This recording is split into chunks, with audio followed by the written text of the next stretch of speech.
Well, we've already did the Lord's Prayer, guys. So, all right, the Cain and Abel story.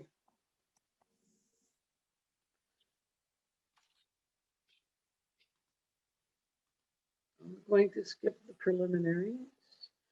Okay, so before we actually get into the story, we just talk about Genesis 1 through 11 is about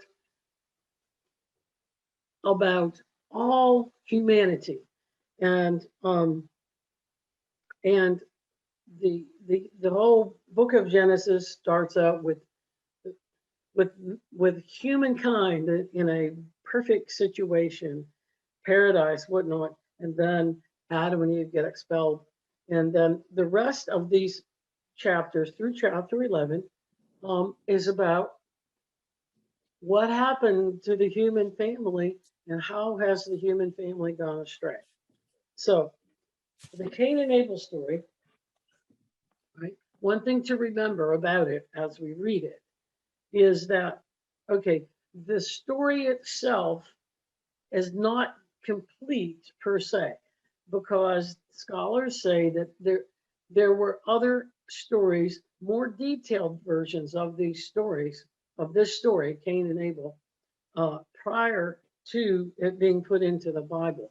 So we have some things missing, but we also have some pretty good lessons from it that uh, most, well, I don't think any traditional versions have the same interpretation, but we'll show you why. All right, so we start with, and this is chapter 4. So we start with chapter 4, 1 through 5. And Adam knew Eve, his wife, and she conceived and bore Cain and said, I have gotten a man for the Lord. And she again bore his brother Abel, and Abel was a keeper of sheep, but Cain was a tiller of the ground. And in the course of time it came to pass that Cain brought of the fruit of the ground an offering to the Lord. And Abel also brought of the firstborn of his flock and of the fatlings thereof. And the Lord was pleased with Abel and with his offering. But with Cain and with his offering, he was not pleased. So Cain was exceedingly displeased, and his countenance was sad. Let me back up here. Um, and I didn't mention these names, but Cain, and I just have the Aramaic name is Cain, Cain, uh, and it actually means gain. So um, when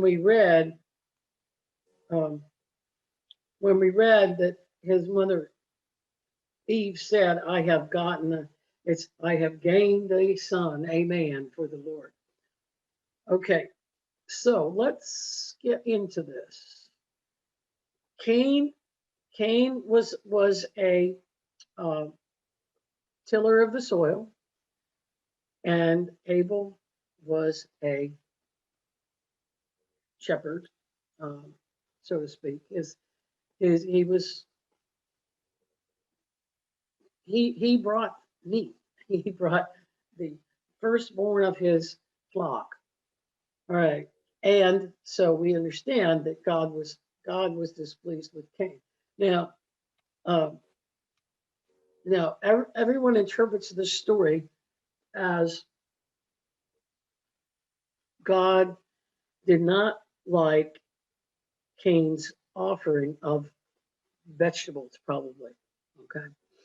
Um, First of all, we have in the first paragraph, Adam knew his wife.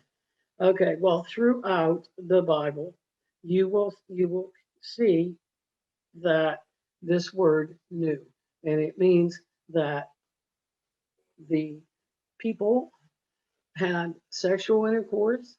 Um, that's how they described it in the Bible. Um, and so Adam knew his wife, all right? And this is an example. This is the first offering we see in the Bible, the first offering to the Lord. All right.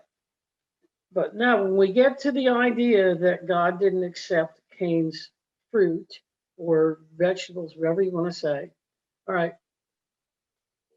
it really wasn't the fruit or the sheep that he liked or disliked. Okay,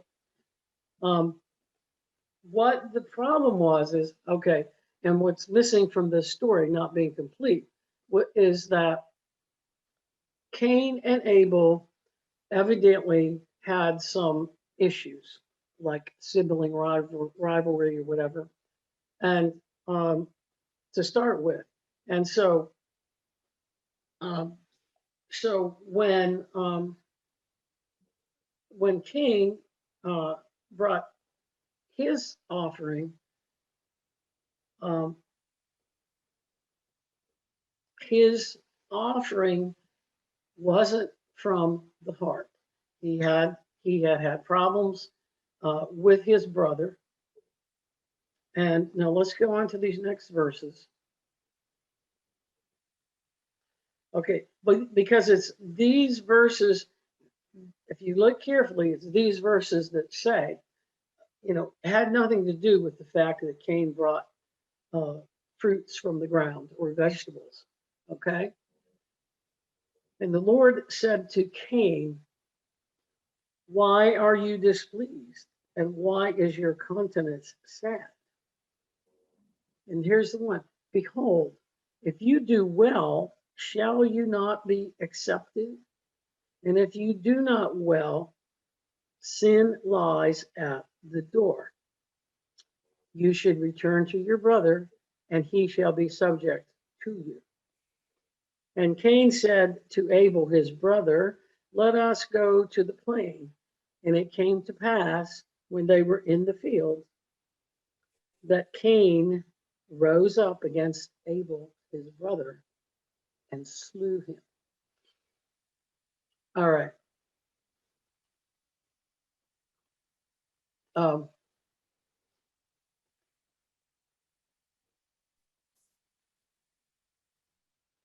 okay. So God was displeased with Cain because, see, he's saying to Cain, if you do well, you be accepted. Okay. But obviously, Cain did not do well by the Lord.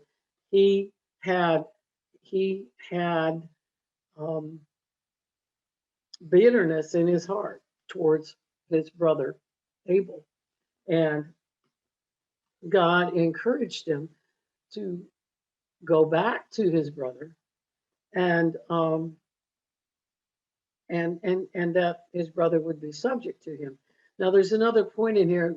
We'll talk about it at the end, but remember, Cain is the oldest, and the oldest brother, the firstborn brother, uh, was the total inheritor, and he would rule over the other brothers and sisters.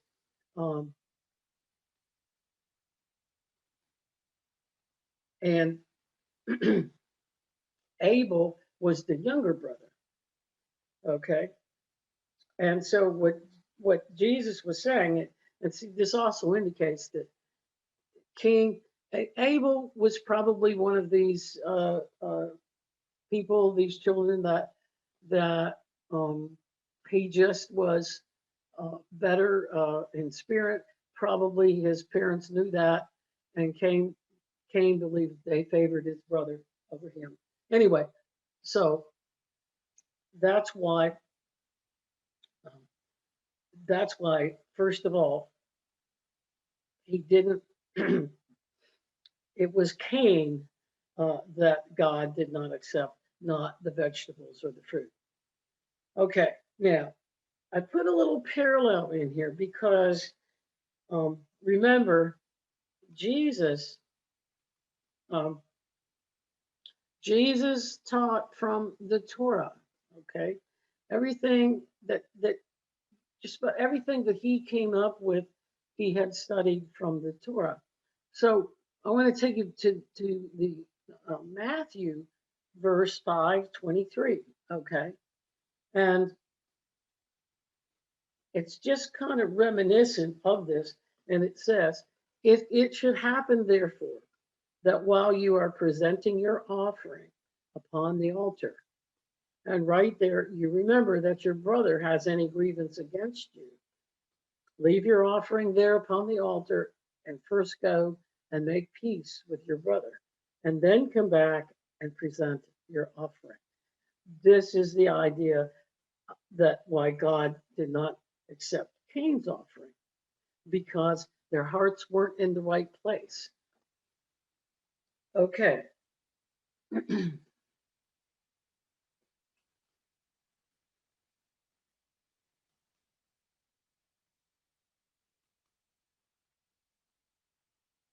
Now, this is this is kind of a classic here.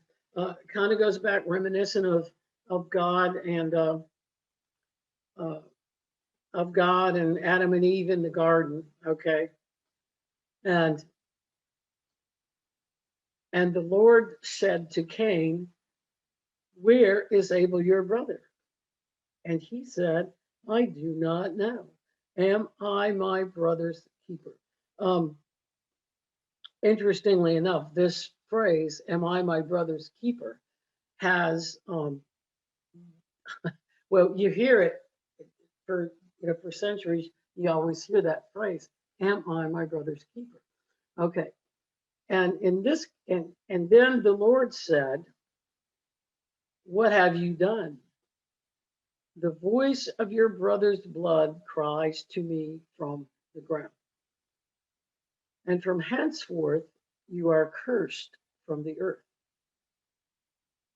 which has opened its mouth to receive your brother's blood from your hand." Now, this is all metaphoric here. When you till the ground, it shall no more yield to you its strength. A fugitive and a wanderer shall you be on the earth.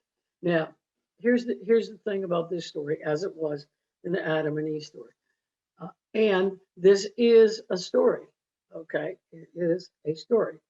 Um, God, of course, this is not real, because God knew where Adam was hiding. God knew where what had happened with Abel. Okay, but this is the storyteller's way of putting it, and so God knew that Abel had murdered his brother, and didn't have to ask Cain what it was. Uh, but so cursed, he cursed, another curse. Okay, God cursed the earth. All right, now remember, Cain was a tiller of the earth, and so metaphorically, he cursed the earth, basically, so Cain would not be able to till the ground or the earth anymore, because his brother's blood, the murder, would have tainted the earth so bad that he couldn't grow anything. And so his punishment was that he's going to be a fugitive and a wanderer, okay, on the earth. He's going to be banished from his mother and father, Adam. He totally banished, shunned. It's like he doesn't even exist. And of course, that's the way the story goes on. All right. Now,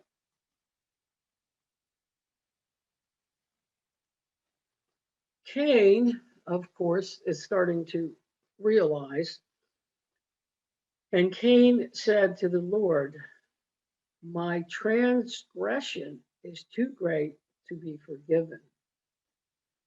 Behold, thou hast driven me out this day from the face of the land, and from thy face shall I be hidden. And I shall be a fugitive and a wanderer on the earth. And it shall come to pass that whoever finds me shall slay me. Okay, the idea here is, all right, he would be a total stranger. You know, they didn't mix tribes back then. And if he was put out of his own land and tribe. And if he is in another land, um, they would know that he had done something wrong, or he wouldn't be roaming around in their land and having been put out of his. And they would more than likely slay him because he was a stranger, and they wouldn't like him. Um, and if they found out that he was a murderer, they would kill him. But so what does God say? And the Lord said to him, it shall not be so. Whoever slays Cain, vengeance shall be taken on him sevenfold. And the Lord set a mark upon Cain, so that anyone who may find him may not kill him. And Cain went out from the presence of the Lord, the presence, and I say also the protection of the Lord, and dwelt in the land of Nod on the east of Eden. Now, um, the, so the let's go here. All right, so the mark, okay, up until the late 1940s, murderers were branded in biblical lands. The mark bore witness that the individual had been punished for his crime. So, so, so Cain's punishment was that he was exiled and expelled and shunned from his family and his line. That was his punishment. Now, all right, and he was he was exiled to what they call the land of Nod. And in Aramaic, that word Nod means the land of the wandering tribes. Okay. And east of Eden was Persia, well, and it was what we now know as Iran. And it was noted for its wandering tribes. So the interesting thing, there's not a lot, there's not a whole lot in depth here, but if you'll notice that Cain, he was punished, but I think we have to look at this in that there's a little forgiveness here. You know, God, that was a very severe punishment, but forgiveness. But Mark or Cain, remember he said, this is just he repented. That's how he would repent, and so basically asked for forgiveness.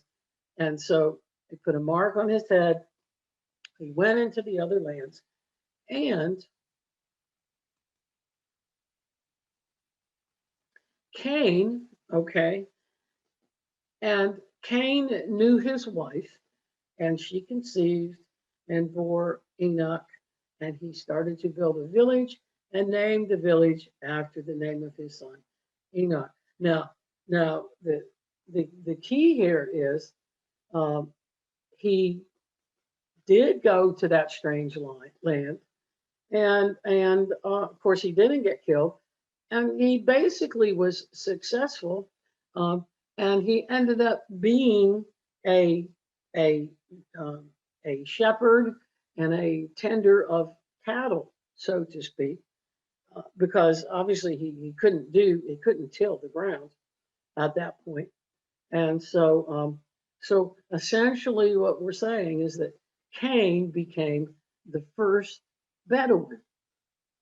Okay, because remember that's uh, and they say that was Iran then, and I don't know about Iran nowadays if they have Bedouins, but I do know uh, that like Jordan and then down into Arabia, they have Bedouins, and so that's what happened to Cain, and there's really not there's really not that much more um, about Cain except that he started a village with his descendants, and uh, and so that's what happened to Cain.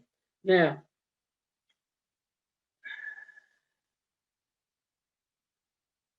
all right. So now I'll tell you what I did. Okay, in between verse 17 and 25 is is a is a story that's um, well, you can go and read it. It's about Lamech, okay, or Lamech, and uh, these were descendants of Cain. I'm going to let you read it. It's not totally significant to any of this, but when uh, we jump down to 425. Now, before I read this, you got to think about this. Adam and Eve, they're outside the garden. They're uh, of Eden, and they're doing their little work and tilling the soil. But remember, they have no children left. Okay, Cain. I mean, it wasn't like he he went away and he comes back to visit. No, I mean that was so. Adam and Eve had no children left, and so here we have, and Adam knew his wife Eve again, and she conceived and bore a son and called his name Seth. For God, she said, has given me another offspring instead of Abel, whom Cain slew. Um, and Seth, the name Seth is like God provided. Okay, so Seth then, and to Seth also there was born a son, and he called his name Enosh. All right. Then men began to call upon the name of the Lord. Now, Cain, the story says, okay, Cain went out from the presence of God. So Cain was not Cain was not of the spirit of God. He was kind of like uh, Adam and Eve. He was evil. He was his mortality. He was mortal, and seemingly there was no immortality yet because he really. I don't. That's what they say. Now, I think he did ask for forgiveness, so he had some recognition. But but it wasn't until Seth and his descendants when they began to identify themselves with God. All right, so God had spoken, through the time and had spoken to Seth. Um, and how did they how did that happen? How did they identify themselves with God? Okay, they named their children. Right now, whenever you see El in the in the uh, in the Bible, or you see it referenced, El means God. Okay, and so they named these are three of the names of their children, and I'm not going to pronounce them because I don't think I butcher it. But notice that El is at the end of the three names. So, um, so they called their children, associated their names with God, and Seth's descendants began calling on God in prayer. They started in prayer. So we also have, not only do we have like what has happened here uh, with humanity and whatnot, but we also have the the the building up of of the recognition of God.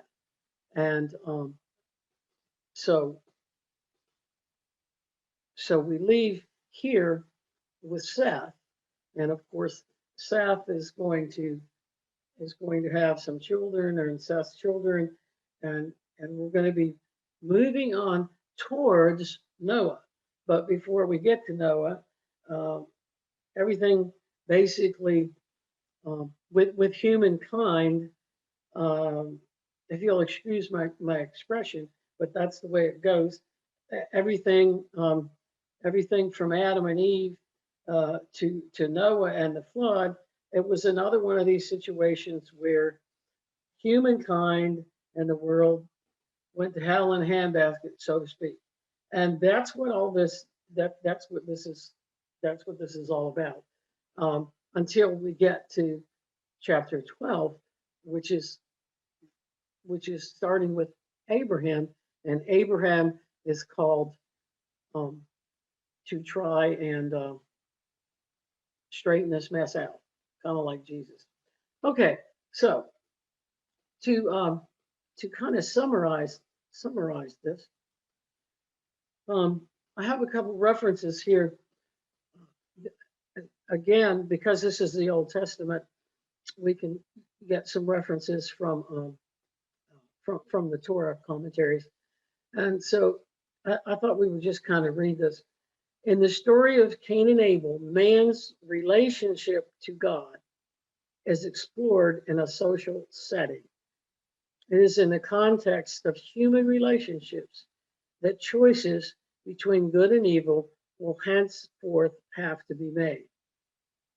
And it is in this context that the interplay between human and divine responsibility must be viewed. I'm just going to leave you all to think about that because I had a lot of thoughts about that. But and the second one, I talked about it just a little bit.